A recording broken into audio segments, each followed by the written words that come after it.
Hi everyone, हम लोग class 9th का बायोलॉजी पढ़ रहे थे। चैप्टर 4 मानव स्वास्थ्य एवं उनके रोग।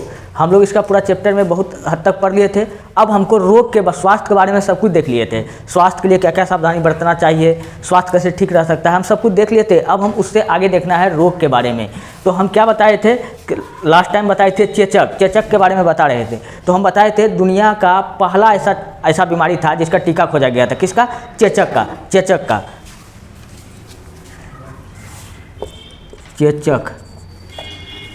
चेचक का टीका कौन खोजा था? चेचक का टीका का खोज कौन किया था? एडवर्ड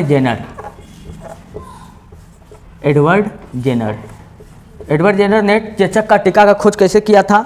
तो जब चेचक पूरा गांव में जब फैल गया, उस समय की बात है जब ये चेचक फैला था, तो एडवर्ड जेनर ने सोचा था कि कैसे पता किया जाए कि आखिर ये चेचक फैलता क्यों है, इस चेचक से कैसे निपटारा होना चाहिए। तो इन्होंने दिमाग लगाया तो उन्होंने एगो चीज़ देखा कि पूरा गांव में चेचक फैल गया है, लेकिन जो व्यक्ति गाय का जो दूध होता है, तो गाय का दूध दोहने वाले जो व्यक्ति था, 2-3 गो व्यक्ति, उसमें चेचक नहीं हुआ।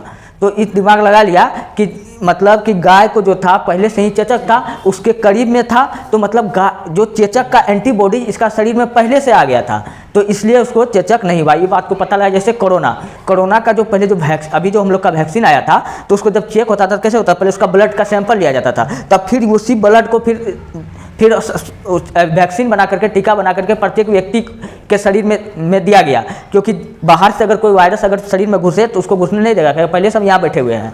तो इसलिए हम क्या बताएं कि चेचक का टीका का खोज किसने किया था? एडवर्ड जेनर ने किया था। और एक बीमारी के बारे में हमको जानना है, मलेरिया। किसके बारे में जानना है? मलेरिया। अब मलेरिया पूछे किससे होता है, तो प्रोटोजोआ से होता है। किससे होता है? प्रोटोजोआ से होता है। प्रोटोजोआ से होता है। मलेरिया पूछे, मलेरिया का मच्छर का नाम पूछे कौन सा है? मादा एनफ्लीज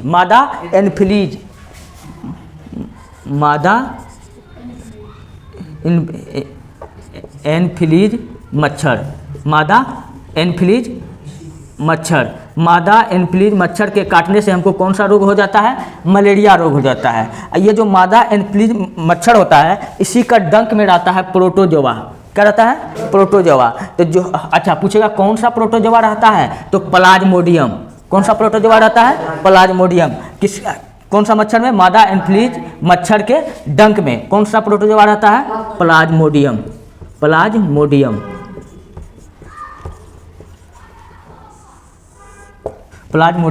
ठीक। अब मच्छर, अच्छा जो ये मच्छर होता है जो जिससे हमको मलेरिया फैलता है, तो लेडीज मच्छर काटती है या जेंट्स मच्छर? हाँ, लेडीज मच्छर काटती है। जो जेंट्स मच्छर होता है वो फूलों का रस चूसती है। जो लेडीज मच्छर होती है, वो अगर वो काटता है तो हमको कौन सा रोग हो जाता है? मलेरिया रोग हो जाता है। तो मच्छर में कितना दांत होता है? 47 दांत होता है। उतना हमको नहीं पढ़ना है। तो मादा एनफ्लीज मच्छर के काटने से, हाँ नहीं, वो डेंगू जब डेंगू पढ़ाएंगे तो बताएंगे। अच्छा, मलेरिया से पूछे कि कौन सा अंग प्रभावित होता है, तो यकृत। कौन सा अंग प्रभावित होता है? मलेरिया से यकृत प्रभावित होता है। अच्छा, अब तो हमको हो गया मलेरिया।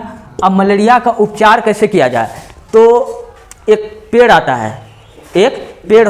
है, तो सिनकोना के छाल से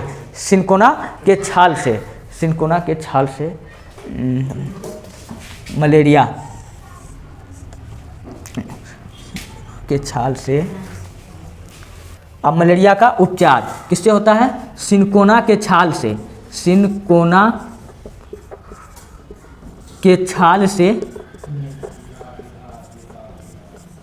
कुनैन बनाया जाता है। क्या बनाया जाता है? कुनैन बनाया जाता है। यही कुनैन क्या है? मलेरिया का दवा है या उपचार है। तब तक इंक डालते हैं, तब तक नोट करो। अब हमको पढ़ना है डायरिया के बारे में। डायरिया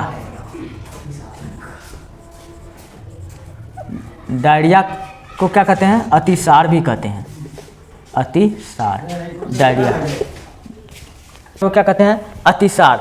डायरिया में क्या होता है? बार बार पतला दस्त होता है, पतला पतला लेटरिन होगा, 5 बार 10 बार 20 बार 25 बार, ऐसे में आदमी चल भी जाता है। इसमें क्या होता है? शरीर पूरा दुबला पतला हो जाएगा, शरीर में पानी का कमी हो जाता है। तो डायरिया में क्या हो जाता है? शरीर में पानी का कमी हो जाता है, और क्या बताए? बार बार पतला पतला, बार बार लेटरिंग होता है, बार बार दस्त का आना। और डायरिया से क्या बताए थे? डायरिया जीवाणु, डायरिया किससे होता है? जीवाणु से होता है, विषाणु से होता है और प्रोटोजोआ से, तीनों से होता है। जीवाणु, विषाणु और प्रोटोजोआ से होता है, और प्रोटोजोआ तीनों से होता है, प्रोटोजोआ से होता है। और पूछेगा अगर जीवाणु से डायरिया होगा तो उसको कहेंगे इकोलाई डायरिया। क्या कहेंगे? इकोलाई बैक्टीरिया अगर जाता है तब हमको क्या हो जाता है? डायरिया हो जाता है। जीवाणु से डायरिया हो जाता है, क्या बोलेंगे? इकोलाई। कौन सा जीवाणु का नाम है ये? इकोलाई डायरिया, क्योंकि इकोलाई नामक बैक्टीरिया हमारे शरीर में चल जाता है तो हमको क्या हो जाता है? हाँ, जीवाणु से होगा तो इकोलाई बैक्टीरिया जब हमारे शरीर में चल जाता है तो हमको कौन सा रोग हो जाता है? डायरिया हो जाता है। अगर विषाणु से होगा, इसको कहते हैं विषाणु डायरिया, डायरेक्ट इसका नाम ही है विषाणु डायरिया। अगर प्रोटोजोआ से होगा तो एंट अमीबा, पहले भी बता चुके हैं, एंट अमीबा हिस्टोलिटिका। कौन सा प्रोटोजोआ से होता है? एंट अमीबा हिस्टोलिटिका।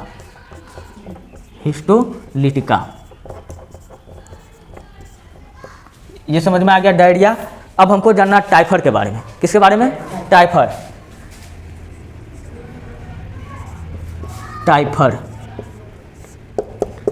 टाइफाइड में क्या होता है? टाइफाइड में आदमी को ऊपर 5 मिनट 10 मिनट के बाद में या 1 दिन 2 दिन के बाद में आज ठीक है कल बुखार हो जाएगा, मतलब बुखार मियाजी बुखार। इसलिए टाइफाइड को हम लोग क्या कहते हैं? मियाजी बुखार। तो ठीक है, तो 2 दिन के बाद बुखार, तो 4 दिन के बाद बुखार, कतना कुछ करता है, मतलब बुखार, मतलब पसीना पसीना शरीर हो जाता है, एनी टाइम बुखार आते जाते रहता है। इसलिए हम लोग टाइफाइड को क्या कहते हैं? जो टाइफाइड जो होता है ये किसको प्रभावित करता है? आंत को। ये किसको प्रभावित करता है? आंत को प्रभावित करता है। और टाइफाइड को क्या कहते हैं हम लोग? मियाजी बुखार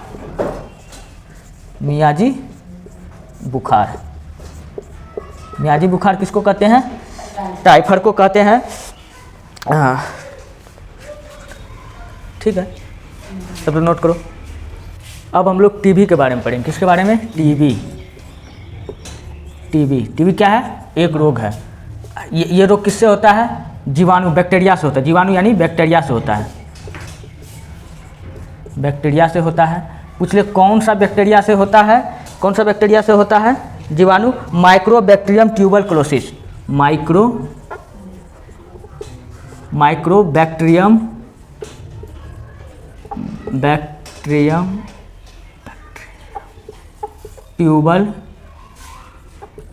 ट्यूबरकुलोसिस। टीबी का अगर अन्य नाम पूछे तो क्या बताना है? टीबी का अन्य नाम बोलेंगे तपेदिक, यक्ष्मा और क्या? तपेदिक, यक्ष्मा और क्या? और बताओ तुम लोग। और इसका एक तो नाम होता है ना, कौन नाम है टीबी का? और क्षय रोग। क्या नाम है? क्षय रोग। टीबी एक तो खुद नाम हो गया, या तपेदिक बोले, या क्षमा बोले, या क्षय रोग बोले। ये सब किसका नाम है? ये टीबी का नाम है। ये जो टीबी रोग है ये संचारित रोग है। कैसा रोग है? संचारित रोग है। मतलब एक व्यक्ति से दूसरे व्यक्ति में ये ट्रांसफर हो जाता है, हवा के माध्यम से, स्पर्श के माध्यम से। टीबी क्या होता है? एक व्यक्ति से दूसरे व्यक्ति में स्थानांतरण हो जाता है। इसलिए हम लोग टीबी को क्या बोलते हैं? संचारित रोग। ये संचारित रोग है, संचारित रोग है। और संचारित रोग तो है ये है, लेकिन साथ साथ ये चिरकारिक रोग भी है। चिरकारिक रोग क्या होता है? ये चिरकारिक रोग है, मतलब चिरकारिक रोग मतलब क्या हुआ कि ये लंबे समय तक बना रहता है। ऐसा नहीं है कि आज हुआ तो 2 दिन बाद ठीक हो जाएगा, ऐसा नहीं है। इसका मन है कभी ठीक होगा। ये चिरकारिक रोग है। जो टीबी होता है, पूछेगा टीबी किसको प्रभावित करता है, तो फेफड़े को प्रभावित करता है। किसको प्रभावित करता है? फेफड़े को प्रभावित करता है। टीबी किसको? फेफड़ा को प्रभावित करता है, प्रभावित करता है। ठीक। और जो टीबी का जो उपचार होता है किससे किया जाता है? डॉट्स से, DOTS, डॉट्स। किससे किया जाता है? डॉट्स से। टीबी का जो उपचार है किससे किया जाता है? इस टीबी का उपचार डॉट से किया जाता है, DOTS। डी से हो जाएगा क्या? Directly observed, DIRRECTLY, directly observed treatment. T से हो जाएगा ट्रीटमेंट, ये ट्रीटमेंट। शॉर्ट, एस से क्या हो जाएगा? Short, SHORT, short, COURSE। तो ये हो गया। टीबी का उपचार किससे किया जाता है? डॉट्स से किया जाता है। डॉट्स का मतलब क्या हुआ? Directly observe treatment short course. तो टीबी का उपचार किससे किया जाता है? इससे किया जाता है। अच्छा, जब बच्चा छोटा रहता है तो बच्चे में ही टीबी का टीका लगाया जाता है। जैसे पोलियो का टीका लगाया जाता है, 5 महीना 6 महीना बच्चा का टीका सब पड़ते रहता है, बहुत सारा वैक्सीन पड़ते रहता है। तो बच्चा में टीबी का टीका लगाया जाता है, उसको क्या कहते हैं? BCG। क्या कहते हैं?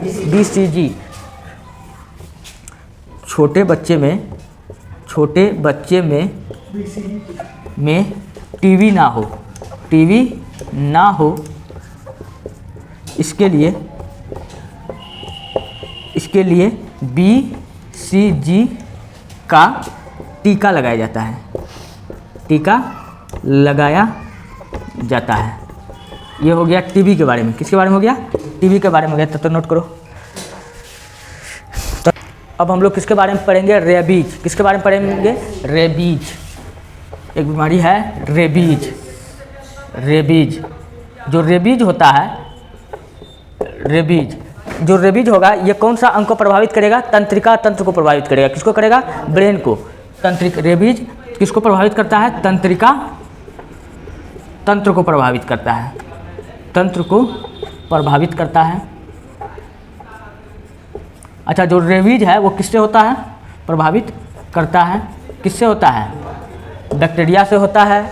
रेबीज किससे होता है? या वायरस से होता है या प्रोटोजोआ से होता है। रेबीज जो होता है बैक्टीरिया से होता है। किससे होता है? रेबीज बैक्टीरिया से होता है।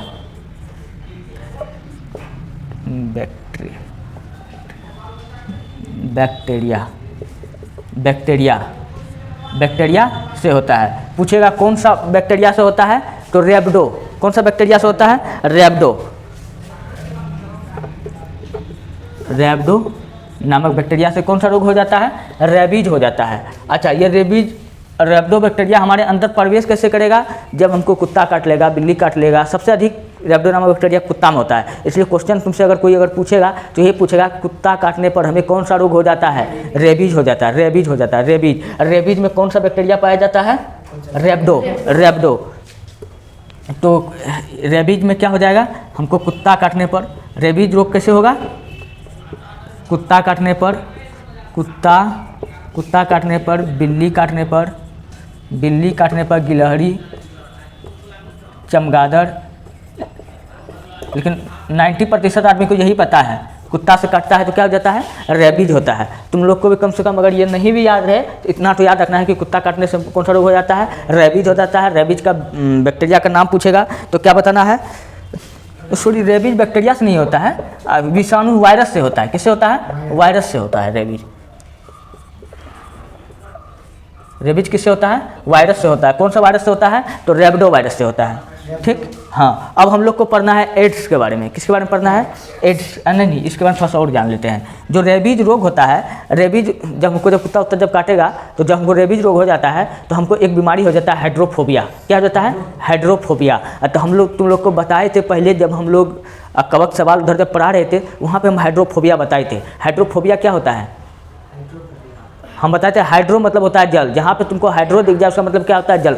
मतलब हाइड्रोफोबिया मतलब होता है जल से डर लगना, पानी से डर लगने लगता है। वहाँ पानी देखेगा उसको लगेगा बाप रे बाप पानी है तो लगता है मार देगा हमको, जान डूब जाएंगे इसमें हम, पानी लगता है उसको काटने लगता है। तो हाइड्रोफोबिया। रेबीज के रोगी को क्या हो जाता है? रेबीज के रोगी को हाइड्रोफोबिया हो जाता है। क्या हो जाता है? हाइड्रोफोबिया